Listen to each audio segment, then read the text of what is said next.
السلام علیکم ورحمۃ اللہ۔ میرے پیارے دوستو، کتاب انوار شاہ ولایت، اس میں سے جو آج میں آپ کو ویڈیو کی صورت میں مضمون آپ تک پہنچانا چاہتا ہوں وہ ہے حضرت علی علیہ السلام کی شادی مبارک۔ تو چلیے ویڈیو کا آغاز کرتا ہوں۔ ہجرت مبارکہ کے دوسرے سال رجب المرجب یا صفر المظفر کے مہینہ میں دو متبرک ہستیوں کے درمیان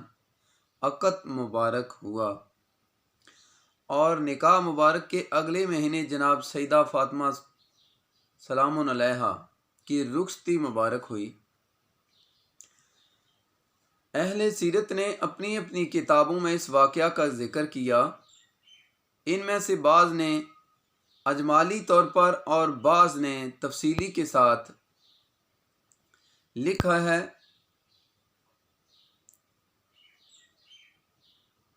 ملا معین کاشی فرماتے ہیں کہ میں نے یہ واقعہ شیخ ابی الفرا عبد الرحمن بن علی بن محمد بن الجوزی رحمۃ اللہ علیہ کی تصنیف لطیف صفوہ الصفا سے نقل کیا ہے اور اس کا عربی زبان سے فارسی زبان میں ترجمہ کر دیا۔ ہر درخواست مسترد۔ حضرت سلمان فارسی اور حضرت ام سلمہ سلام علیہا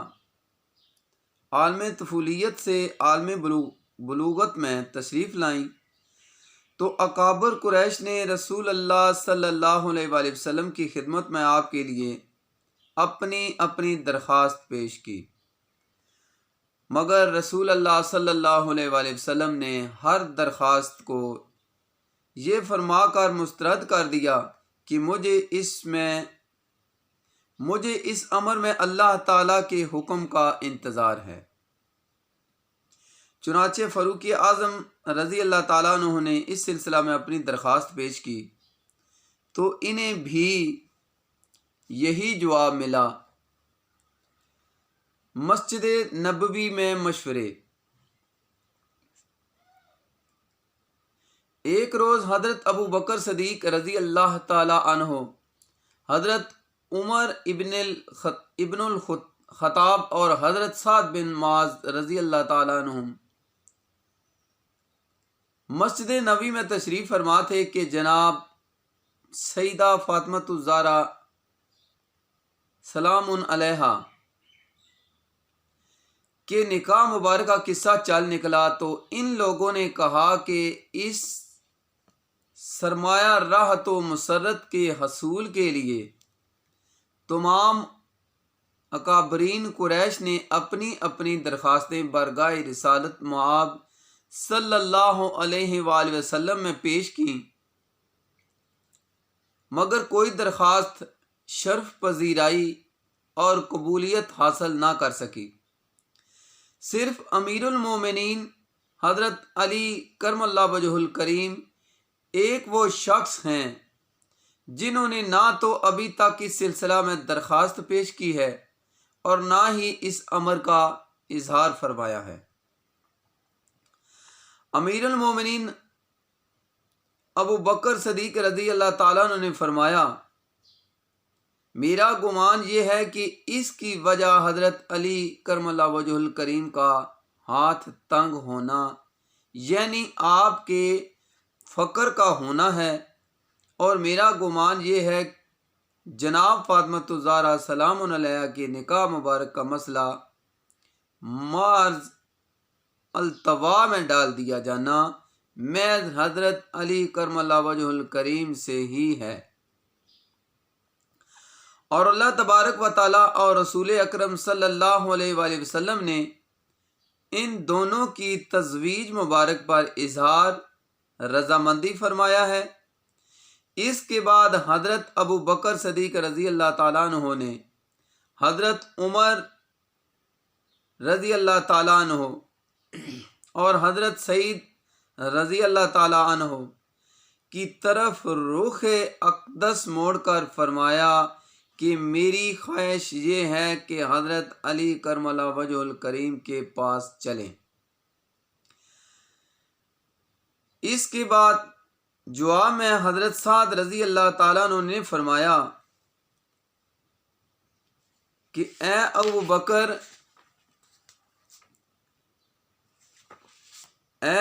بکر رضی اللہ تعالیٰ عنہ، تمہیں خیر و برکت کے امور کو سر انجام دینے کی ہمیشہ توفیق عطا فرمائے۔ ابو بکر رضی اللہ تعالیٰ عنہ خوش ہوئے تو صحابہ نے کہا، ہم اس نیک کام کی انجام دہی کے لیے آپ کے ساتھ ہیں۔ حضرت علی علیہ السلام سے مشاورت۔ چنانچہ یہ تینوں حضرات حضور سید الابرار صلی اللہ علیہ وآلہ وسلم کی مسجد مبارک سے باہر تشریف لے آئے اور جناب علی علیہ السلام کو تلاش کرتے ہوئے ایک انصاری کے باغ میں پہنچے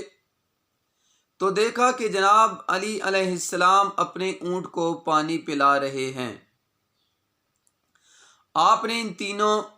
حضرات کو اپنی طرف تشریف لاتے دیکھا تو آپ نے چند قدم آگے بڑھ کر ان کا استقبال کیا اور تشریف آوری کا مقصد دریافت کیا۔ حضرت ابو بکر صدیق رضی اللہ تعالیٰ عنہ نے فرمایا کہ اے ابا الحسن، آپ کی خصائل محمودہ اور نیک خصلتوں میں سے کوئی ایک خصلت بھی ایسی نہیں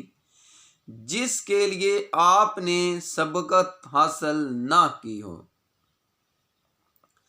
اور رسول اللہ صلی اللہ علیہ وآلہ وسلم کے حضور میں جو قدر و منزلت، عزت و احترام آپ کو حاصل ہے دوسرے کسی شخص کو نہیں۔ اکابر و اشراف قریش نے رسول اللہ صلی اللہ علیہ وسلم کی خدمت میں جناب سیدہ فاطمہ الزہرا سلام علیہا کے لیے درخواست پیش کی، لیکن کسی کو بھی شرف قبولیت حاصل نہ ہو سکا اور کسی کو حضور رسالت مآب صلی اللہ علیہ وآلہ وسلم نے اثبات ہاں میں جواب نہیں دیا۔ میرا گمان ہے کہ رسول اکرم صلی اللہ علیہ وآلہ وسلم نے سیدہ فاطمہ الزہرا کو آپ کے لیے روک رکھا ہے۔ آپ کیوں اپنی درخواست بارگاہ رسالت مآب صلی اللہ علیہ وآلہ وسلم میں پیش نہیں کرتے؟ حضرت علی کرم اللہ وجہ الکریم نے جب ان کی بات سنی تو آپ کی چشمان مبارک میں اشکوں کا سیلاب آ گیا۔ آپ نے آبدیدہ ہو کر فرمایا، اے ابو بکر رضی اللہ تعالیٰ عنہ،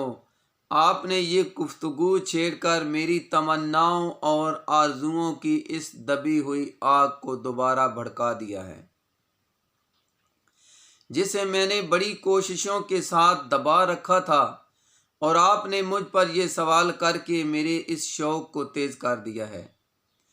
جس کے مقابلہ میں میری مثل شاید ہی کسی دوسرے کو اس قدر رغبت ہو، مگر بات یہ ہے کہ اس آرزو کے اظہار کے لیے ایک تو اپنی کم مائگی اور تنگ دستی کو مانے پاتا ہوں، اور دوسری بات یہ ہے کہ رسول اللہ صلی اللہ علیہ وآلہ وسلم کے دربار گوربار میں اس قسم کی جرأت و جسارت میرے بس کا روگ ہی نہیں ہے۔ حضرت ابو بکر صدیق رضی اللہ تعالی عنہ نے فرمایا، اے ابو الحسن رضی اللہ تعالی کرم اللہ وجہ الکریم، آپ جانتے ہیں کہ دنیا و مال اور منال خدا بندے قدوس جل و علا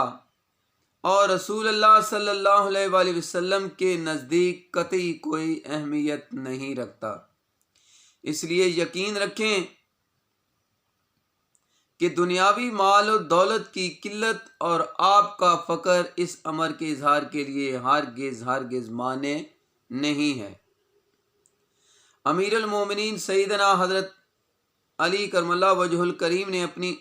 اونٹ کو کھولا اور اس کی مہار پکڑ کر اپنے دولت قدا پر تشریف لے گئے اور اونٹ کو باندھ کر تاجدار انبیاء رسالت مآب صلی اللہ علیہ وآلہ وسلم کی زیارت و ملاقات کے لیے دولت سرائے مصطفیٰ صلی اللہ علیہ وآلہ وسلم تشریف لے گئے۔